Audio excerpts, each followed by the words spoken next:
Selamat sore pemirsa, saat ini Anda sedang menyaksikan Redaksi Vokasi. Bersama saya Anissa Nurrahma, 2 berita utama akan kami sajikan untuk Anda.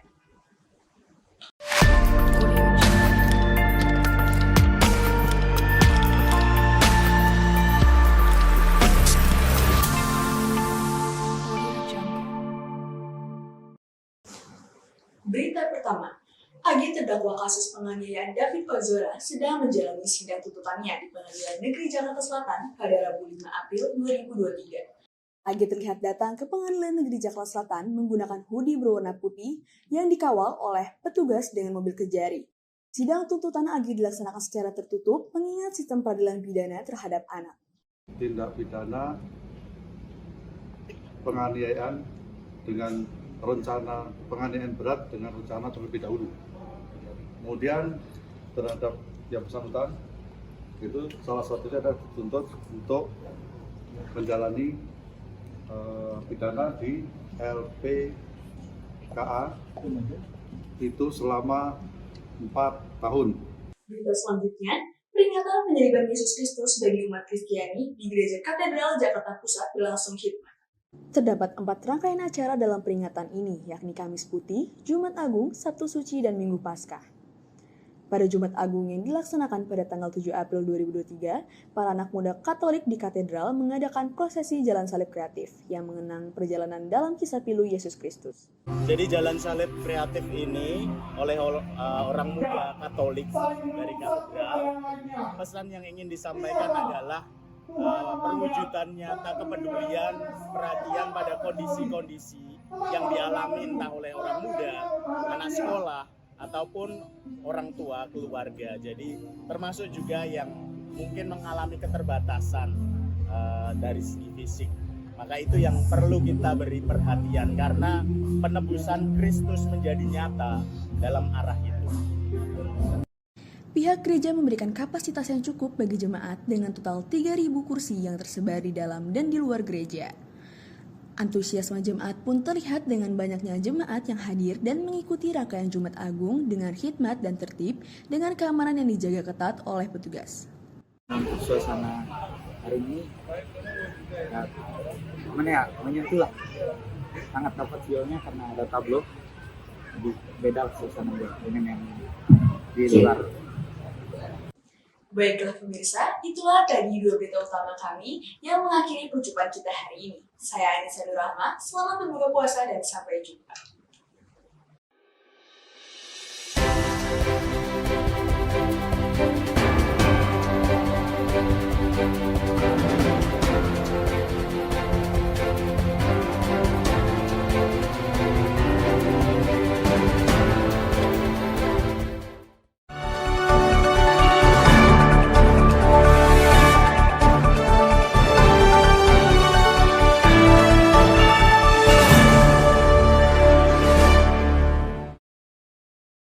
Selamat sore pemirsa, saat ini Anda sedang menyaksikan Redaksi Vokasi. Bersama saya Ziva Anggraini, 2 berita utama akan kami sajikan untuk Anda.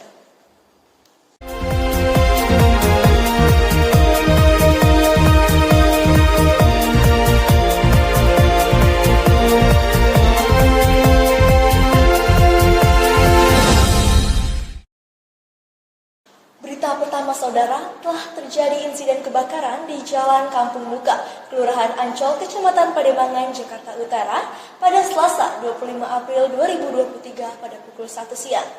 Akibat peristiwa ini setidaknya kurang lebih 20 rumah dan kontrakan hangus terbakar. Untuk mengetahui bagaimana kronologisnya, saat ini telah terhubung bersama rekan kami, Jihan Ristiana dan juru kamera Anissa Nurrahma di lapangan. Jihan, silakan dilaporkan.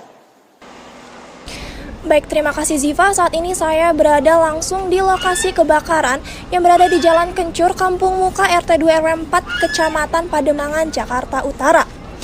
Ya, seperti yang terlihat di belakang saya, ini adalah bekas kebakaran. Kebakaran terjadi pada hari Selasa siang 25 April 2023. Petugas mengirim pemadam kebakaran sebanyak 18 unit yang dikirim langsung ke lokasi kebakaran. Berdasarkan informasi saat ini, tidak ada korban jiwa. Di sini saya bersama saksi mata. Boleh dengan Bapak siapa? Dengan Bapak Sugiarto. Bapak Salim. Oke, Bapak, kronologi bisa tahu ada kebakaran ini bagaimana ya, Pak? Untuk kronologinya itu kebetulan rumah kosong itu lagi ditinggal mudik sama pemilik kontrakan. Dan kebetulan tadi ada sebagian warga yang nggak mudik itu ngeliat api percak-percik tuh. Tahu-tahu dari bawah nih, kan kebetulan rumah triplek itu langsung ngebet ke atas. Itu dari rumah kosong yang ditinggal mudik. Berarti penyebaran apinya cukup cepat, Pak? Cukup cepat karena rumah terbuat dari triplek banyak. Bagian triplek setengah permanen ya. Setengah permanen. Ya, setengah permanen. Ya. Bapak tahu nggak di sini ada berapa rumah yang terdampak? Kurang lebih ya 20-an. Jihan Rizkyana Faza, Anissa Nurrahmah melaporkan untuk redaksi Vokasi. Saya kembalikan ke studio. Baik Jihan dan Anissa, terima kasih atas laporannya. Selamat kembali bertugas. Berita selanjutnya, telah terjadi aksi demo di depan Kementerian Agraria dan Tata Ruang Badan Pertanahan Nasional pada Kamis 28 April 2023. Aksi ini dilakukan oleh Organisasi Pertanahan Ideologi Sarekat Islam atau Perisai yang datang langsung dari Sumatera Selatan. Aksi demo dilakukan oleh Organisasi Pertahanan Ideologi Syarikat Islam atau Perisai yang dilatar belakangi dengan adanya pengaduan dari masyarakat Kabupaten Musi Rawas Utara, Provinsi Sumatera Selatan dan para tenaga kerja PT Grobi Putra Utama terkait dengan sengketa penggunaan hak guna usaha atau HGU. Sengketa ini bermula dari PT Sentosa Kurnia Bahagia mendapatkan HGU untuk penanaman kebun sawit yang berlokasikan di Kabupaten Musi Rawas Utara.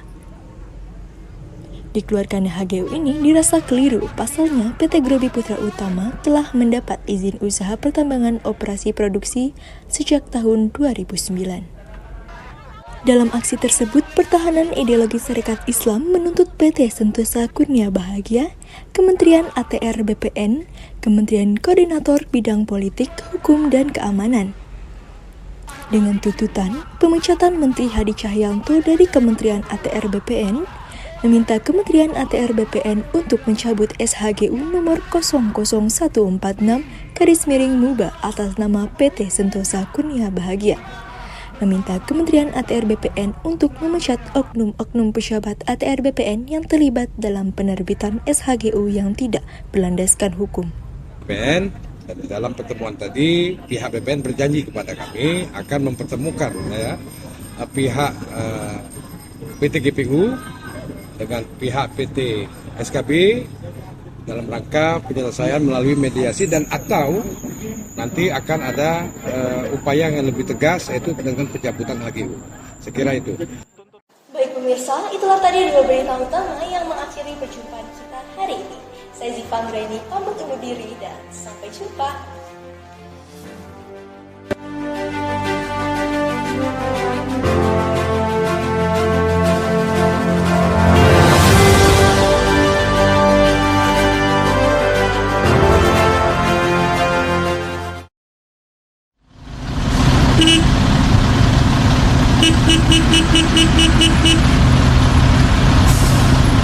Kesal dengan kemacetan, kesal dengan suara klakson, transportasi umum solusinya.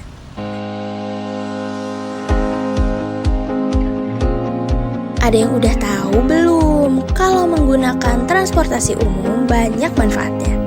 Di antaranya mengurangi tingkat kemacetan, mengurangi tingkat polusi udara, dan mengurangi tingkat kecelakaan lalu lintas.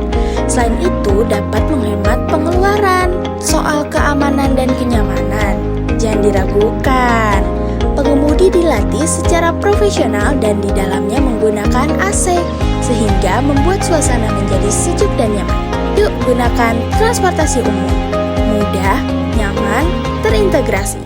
Iklan layanan masyarakat ini dipersembahkan oleh Sekolah Vokasi IPB.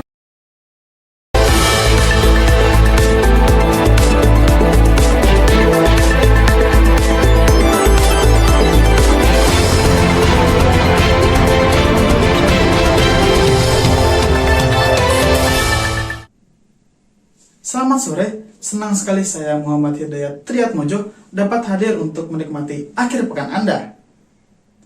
Kali ini kami akan memberikan informasi yang menarik edisi 5 Mei 2023. Inilah redaksi vokasi akhir pekan.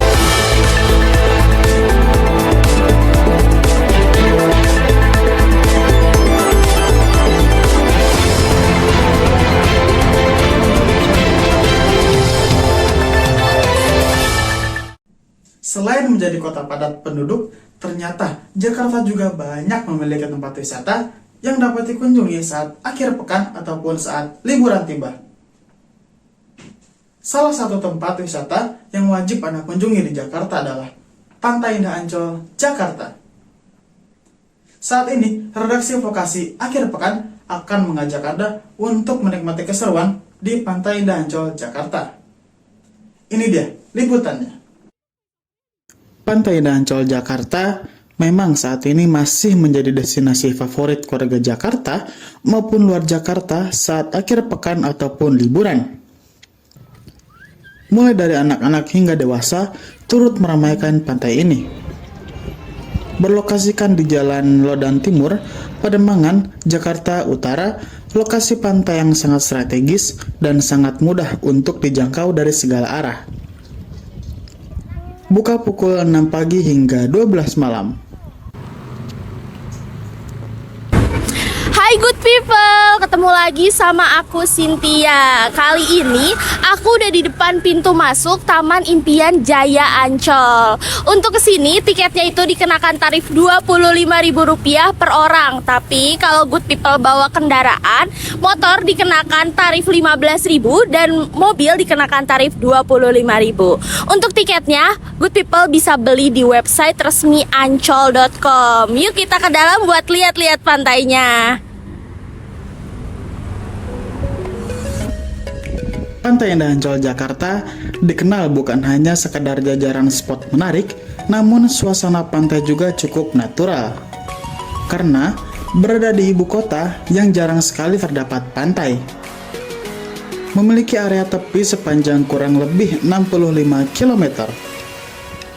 Hampir di sepanjang garis pantai dipenuhi dengan spot wisata yang menarik.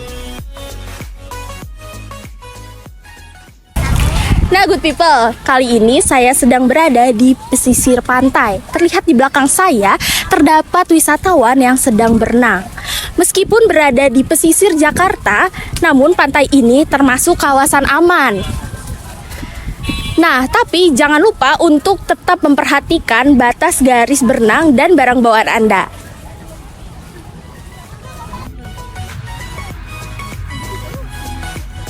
Meskipun wisata tepi laut, keamanan dan kenyamanan tetap menjadi prioritas.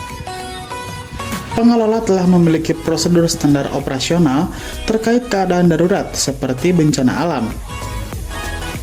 Petugas keamanan juga selalu siap mengarahkan wisatawan ke lokasi aman.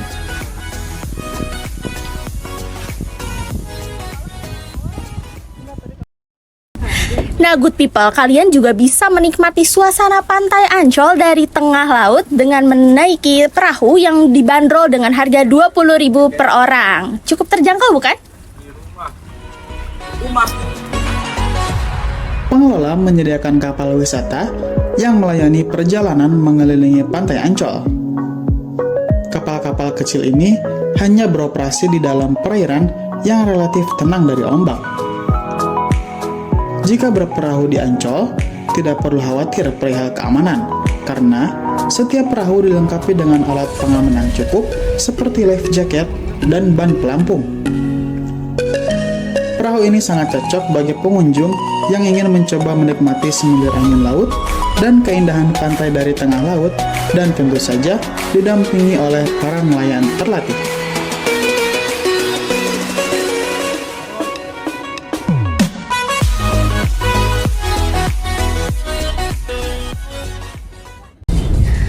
Nah good people, selain berenang, good people juga bisa menikmati suasana pantai di Promenade. Promenade ini adalah kawasan pedestrian yang digunakan untuk berjalan menikmati suasana pantai seperti yang saya lakukan saat ini. Selain itu, good people juga bisa berfoto-foto dengan latar belakang yang sangat indah.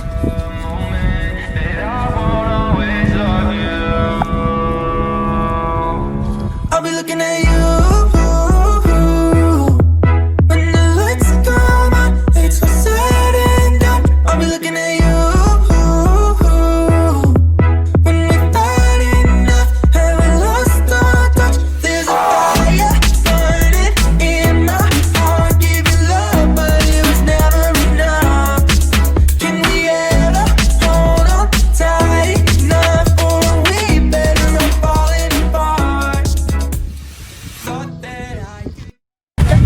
Halo Ibu, sebelumnya dengan Ibu siapa? Saya Nur Ibu asalnya dari mana? dari Depok.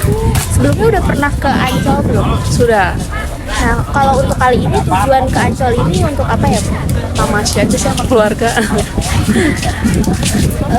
Sama siapa aja, Bu? Sama ada mertua, adik ipar sama kakak. Kalau menurut Ibu suasana di Ancol ini gimana ya, Bu? Sekarang udah bagus sih, beda sama yang dulu saya kesini. Soalnya udah berapa tahun yang lalu sih kesininya. Cuman kendalanya itu aja, tiket tadi, pembelian tiket.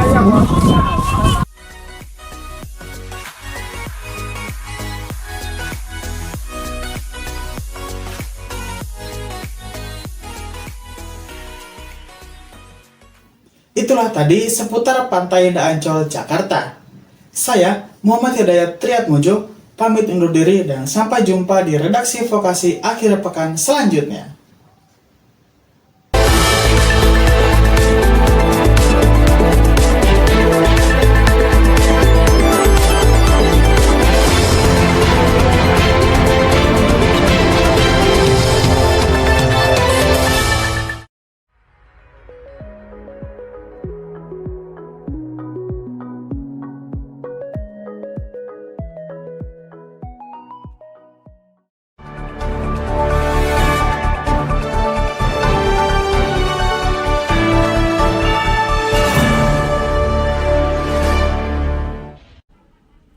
Senang sekali saya Cynthia dapat hadir untuk menemani akhir pekan Anda. Kali ini kami akan memberikan informasi yang menarik edisi 11 Mei 2023. Inilah redaksi vokasi akhir pekan.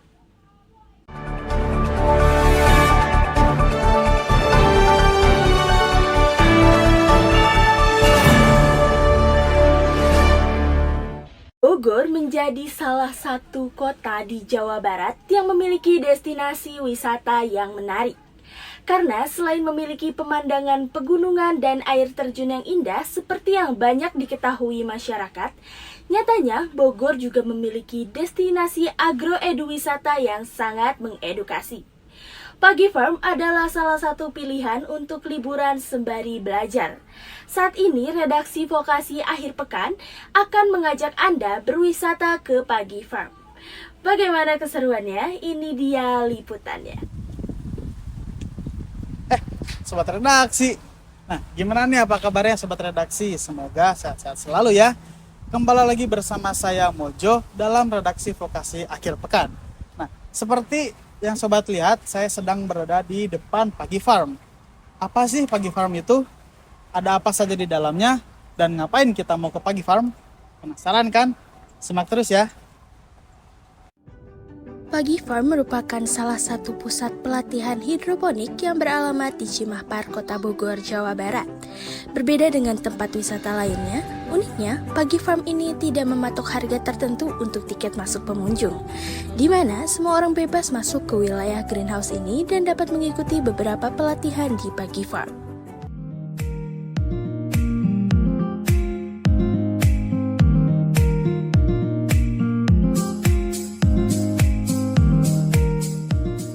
Nah, sobat redaksi, tanpa berlama-lama lagi, yuk kita lihat hasil panen hidroponiknya. Nah, kebetulan hari ini sedang panen tanaman hidroponik nih. Nah, yuk ikutin yuk. Kita lihat nih, Pak Amir sedang memanen. Ini tanaman apa, Pak? Pakcoy. Pakcoy. Nah, tanaman pakcoy. Nah, di sini semua sistem menggunakan hidroponik, Pak. Iya. Nah, sobat redaksi, kali ini saya sedang memanen tanaman pakcoy yang menggunakan sistem media tanam hidroponik. sistem media tanam hidroponik ini adalah sistem cara menanam yang menggunakan air. Teknik hidroponik ini juga bisa dibilang teknik ramah lingkungan karena menggunakan bahan-bahan yang alami dan mengurangi pestisida secara berlebihan, sehingga hasil budidayanya yaitu sehat dan juga aman untuk dikonsumsi.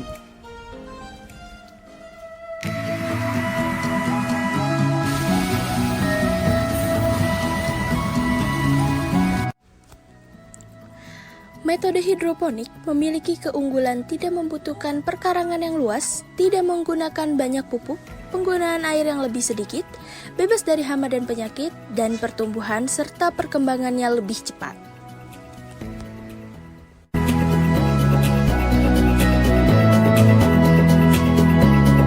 Pada awalnya kita itu buat di sini lele, peternakan lele bioflok ya. Nah, terus di tengah perjalanan ada perubahan model bisnis dan kita juga bertemu dengan narasumber ahlinya hidroponik yaitu Pak Dadan atau biasa gelar beliau Dr. Ponik. Nah, barulah kita berubah dari lele bioflok menuju hidroponik.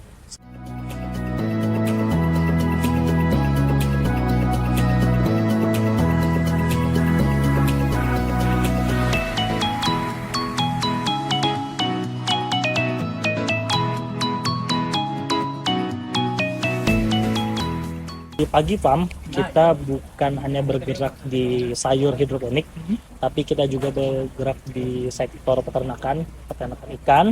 Di sini ada nila bioflok dan juga ada ada lobster lobster air laut, betul sekali. Air lautnya langsung kita ambil itu.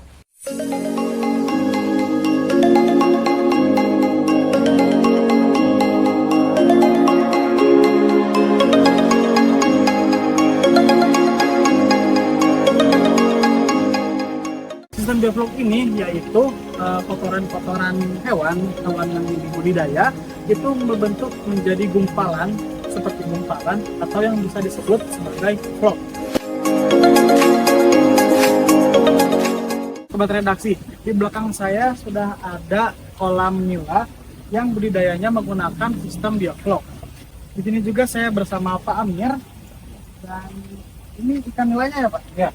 Bisa dilihat teman-teman sobat redaksi, inilah bentuk dari nilainya.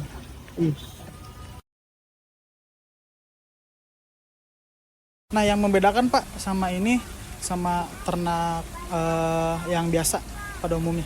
Kalau ini kita nggak ganti air. Kalau sirkulasi, jadi airnya cukup pakai aerator aja seperti oksigen begini. Kalau yang kolam biasa kan airnya ngalir nih. Ya, airnya ngalir. Itu aja sih. I will live my life like this is my last day. Take me away, take me away. I am aiming for the stars cause I can stay. Take me away. I've been dreaming of oceans, places where nothing's broken, so far away. Up and over the mountains. Nah, gimana nih sobat redaksi? Sudah puas belum jalan-jalannya sama Mojo? Itulah tadi seputar Pagi Farm. Saya Mojo pamit undur diri dan sampai jumpa di redaksi vokasi akhir pekan selanjutnya. I will live my life like this is my last day. Take me away, take me away. I am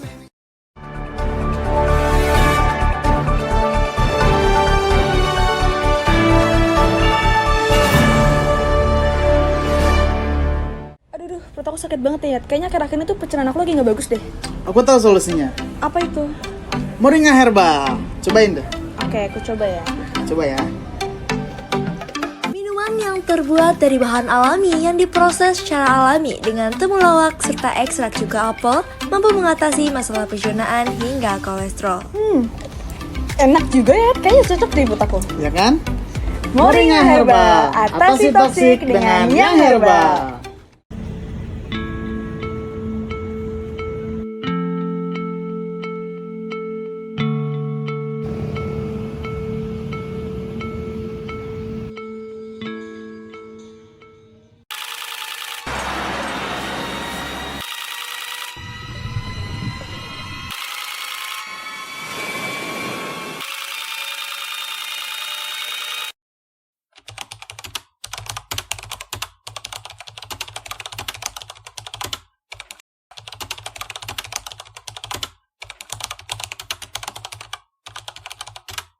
Sampah yang menjadi permasalahan serius yang tak kunjung berujung. Pembuangan sampah yang tidak diurus dengan baik akan mengakibatkan masalah besar.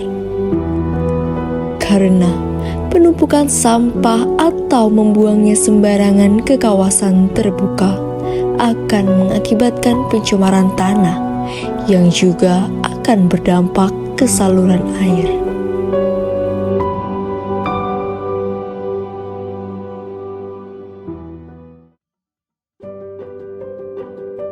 Untuk menangani permasalahan sampah secara menyeluruh, perlu dilakukan beberapa alternatif pengelolaan dengan cara mendaur ulang sampah, memilah sampah organik dan non-organik, melakukan pengolahan sampah seperti menjadi pakan maggot atau dijadikan hiasan estetika, dan melakukan metode 3R, reduce mengurangi, reuse menggunakan kembali, dan recycle mendaur ulang.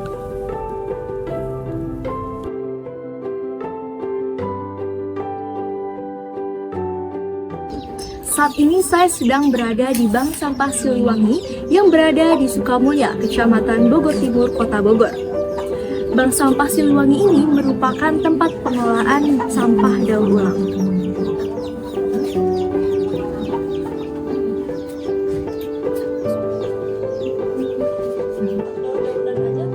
Daun-daun yang penting jenisnya jenis organik. Salah satu terobosan pengelolaan sampah yang dilakukan oleh Dadang selaku penggerak Bank Sampah Siliwangi atau yang dikenal sebagai Eling. Dadang mengembangkan inovasi pengelolaan sampah organik dengan biokonversi maggot BSF atau Black Soldier Fly.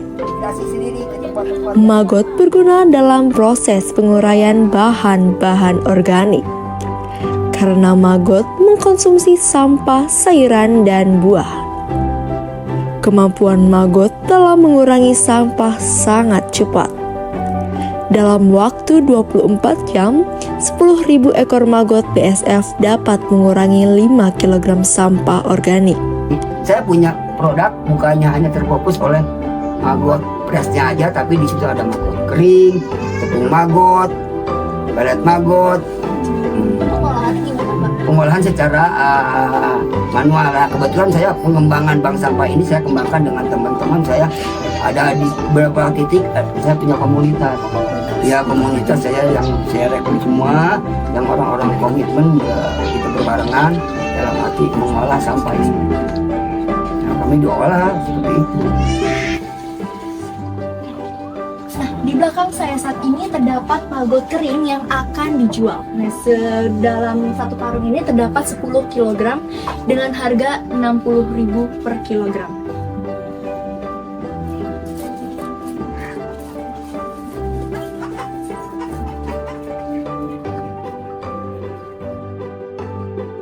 Maggotnya juga salah satu buat pakan ikan, unggas, ya, karena dia proteinnya sangat bagus.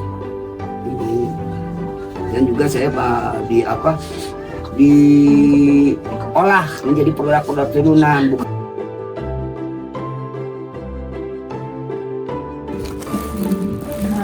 Ini adalah makanan sisa maggot yang dijadikan pupuk atau kasgot alias bekas maggot.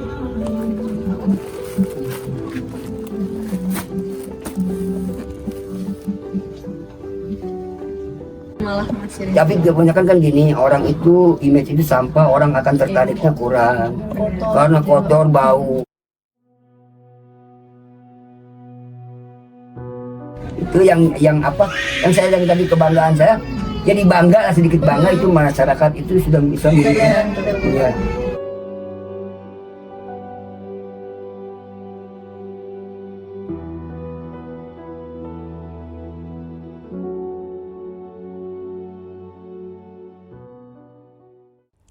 Selain di Bank Sampah Siliwangi, terdapat juga Bank Sampah Rangga Mekar. Memiliki 3 divisi, yakni Rumah Kreatif, Bank Sampah, dan TPS 3R melalui pengembangan Pos Pandai.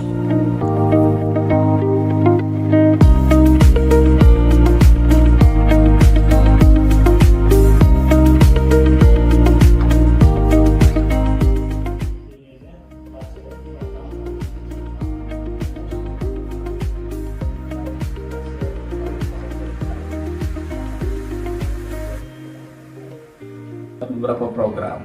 Jadi kita ada 3 divisi. Divisi yang pertama ada rumah kreatif, ada bank sampah, TPS 3R. Pengembangannya itu dari Pos Pandai. Nah, kalau sistem bank sampah itu sendiri, sebenarnya kita lebih mengelola sampah-sampah anorganik dengan sistem cara menabung sampah. Jadi masyarakat dapat keuntungan misalnya dengan menabung sampah anorganik, konversi jadi uang, ditabung di bank sampah. Terus ada lagi di TPS 3R itu lebih ke mengelola sampah organik, biar jadi pupuk cair sama pupuk kompos. Nah, sistem TPS 3R beda sama bank sampah. TPS 3R kita lebih ke jasa angkut sampah. Jadi masyarakat yang bayar iuran ke kita, ngasih sampahnya kita kelola jadi pupuk cair sama pupuk kompos. Terus di rumah kreatif itu sendiri sebetulnya buat ke packaging 2 program ini. Kayak tadi misalkan bikin daur ulang sampah jadi tas, jadi apa? Biar bisa jadi guna ulang kembali. Kayak gitu sih. Oke.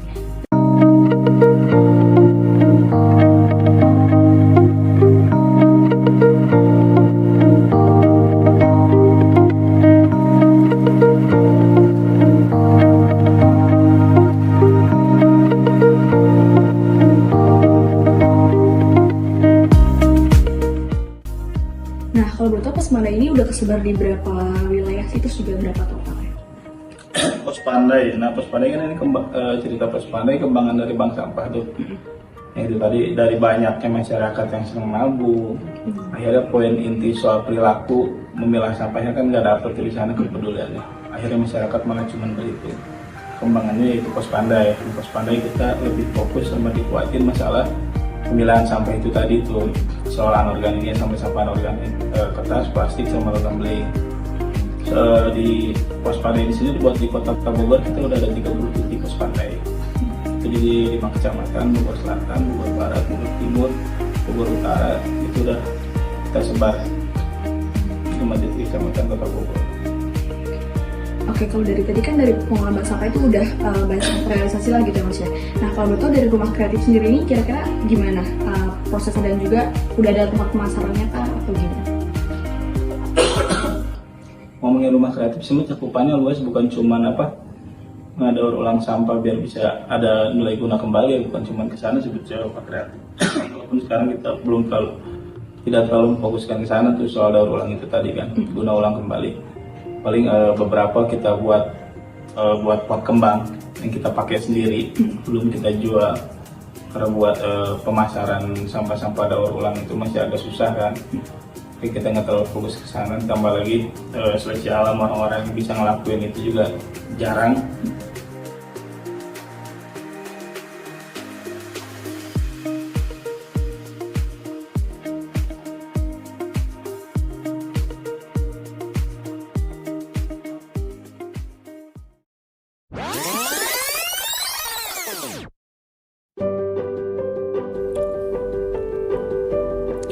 Mengurangi penggunaan plastik sangat penting dilakukan. Hal ini untuk mencegah terjadinya pencemaran lingkungan. Kita bisa membantu melalui membuang sampah pada tempatnya, membuang sampah sesuai jenisnya, dan tidak membuang sampah sembarangan.